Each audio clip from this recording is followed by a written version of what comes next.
Estamos con la senadora Vanessa Rubio. Senadora, a principios de año hablamos sobre la perspectiva que tenía el presidente de crecimiento. Usted fue más real, casi latina. Usted dijo 1%, ya estamos a menos 1%.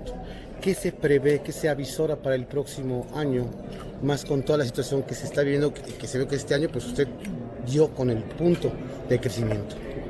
Bueno, lo hemos estado señalando, es un problema de la economía mexicana que el último año no hayamos logrado crecer. Y esto no se le puede achacar al contexto internacional, muy importante. Sí, el contexto internacional se está poniendo muy difícil hacia adelante, pero un año hacia atrás el contexto internacional ha estado inmejorable. Tuvimos estabilidad internacional, tuvimos crecimiento comercial, crecimiento del sector industrial de Estados Unidos, el Brexit estaba, parece ser, con una salida que se antojaba en ese momento ordenada. También acabamos de firmar el TEMEC. Entonces el entorno internacional estaba, digamos, impecable.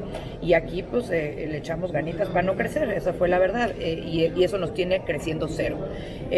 Al final del día yo siempre he dicho dos decisiones muy importantes estructurales. Una, la cancelación del aeropuerto, que fue un choque brutal a la confianza de los inversionistas nacionales y extranjeros sobre el país.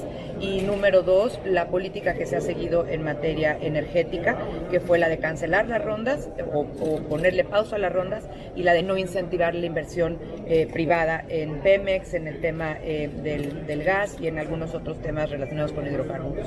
Así es que esos dos errores de política, junto con no dar certidumbre a los inversionistas para invertir en México, nos tiene creciendo cero. Y el tema de crecer es cero, pues es no solo que le pega a las familias, y no solo que se genera desempleo, y no solo que no se generan nuevos empleos, sino que los empresarios empiezan a dejar de invertir en nuestro país. Y entonces todo eso genera un círculo vicioso, pues que ya tenemos alarmas de calificadoras, tenemos alarmas de bancos de inversión, de analistas diciendo cuidado con el crecimiento de México, cuidado con que no se haya ratificado a la fecha el tratado, y cuidado con el entorno internacional, que ahora sí se avecina muy complicado. Este año no van a lograr cerrar las finanzas públicas y se va a utilizar parte de lo que yo llamo el guardado, el ahorro de los mexicanos, que es el Fondo de Estabilización de Ingresos Presupuestarios, el FEIP. Y el FEIP era un colchón que se tenía por un momento de crisis muy fuerte, sobre todo un momento de crisis internacional, pero dado este contexto se van a tener que utilizar recursos de ese FEIP. Nos habían dicho que eran 121,000 millones de pesos, ya nos acaban de actualizar la cifra, van a ser hasta ahorita 151,000 millones de pesos de esos ahorros de los mexicanos que se van a tomar nada más para cerrar las finanzas públicas de este año. Entonces, pues tenemos que encontrar ahora sí que una estrategia para crecer, una estrategia nacional para crecer. Qué bueno que se esté viendo el tema de infraestructura con el sector privado, esos 160,000 millones de pesos de los que se hablaron ayer, pero no es suficiente. Se necesita cambiar radicalmente la política económica, la política energética, para generar confianza en México, blindar a nuestra economía para lo que viene. Y si no crecemos, una economía que no crece es una economía que no genera desarrollo y no genera empleo. Pero es el que basa el presidente su optimismo de decir que vamos bien. Incluso ahorita en la Cámara tienen bastantes dificultades para aprobar el presupuesto para el 2020. El Instituto Mexicano de Finanzas, el IMEF, ayer bajó su expectativa de crecimiento a 0.1%.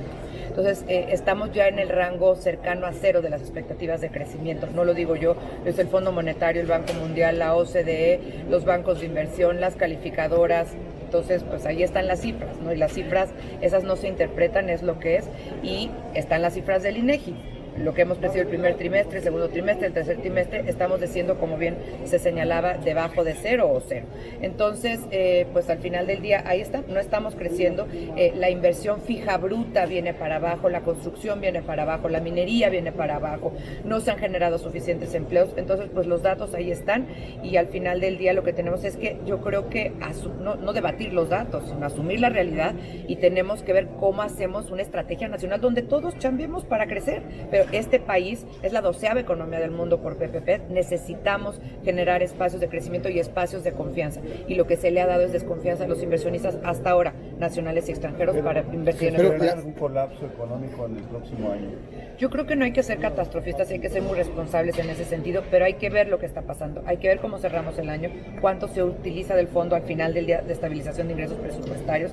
Hay que ver estos días, se resolverá en el Fondo Monetario Internacional si nos van a reanudar la línea de crédito con el Fondo Monetario. Ese es otro elemento importante, y hay que ver cómo se comportan las calificadoras, sobre todo el primer trimestre del año que entra, porque eso es, digamos, cómo están percibiendo los mercados a la economía mexicana. Senadora, ¿hay riesgo de que entremos en recesión?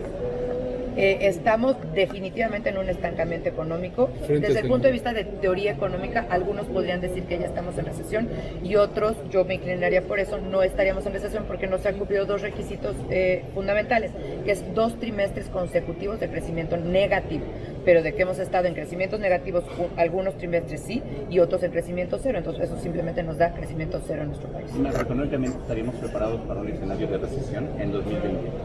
Y yo creo que nunca hay que estar preparados para un escenario de recesión. Lo que hay que estar preparados es para ver cómo incentivas el crecimiento en tu país. Ahora, tenemos muchos blindajes, se dejaron muchos blindajes económicos, sí. A ver, cuando se dice finanzas sólidas y macroeconomía sana, esto quiere decir que teníamos un fondo de estabilización de casi 300,000 millones de pesos que hoy se van a usar en más del 50%. Era un colchón que se quedaba para crisis. Ahí está y se está pudiendo usar. Eso quiere decir que estaban las finanzas públicas sanas. Por el otro lado, teníamos una línea de crédito negociada con el Fondo Monetario. Eso también era otro colchón que teníamos para casos de emergencia. Y otro colchón para casos de emergencia son las reservas internacionales. Lo que uno no quiere es acudir a esos colchones, pues porque entonces luego se queda uno sin nada. Y si viene un contexto internacional mucho más difícil, pues la respuesta ¿y qué vamos a hacer? Y si además no estamos creciendo, pues no son buenas noticias. Gracias.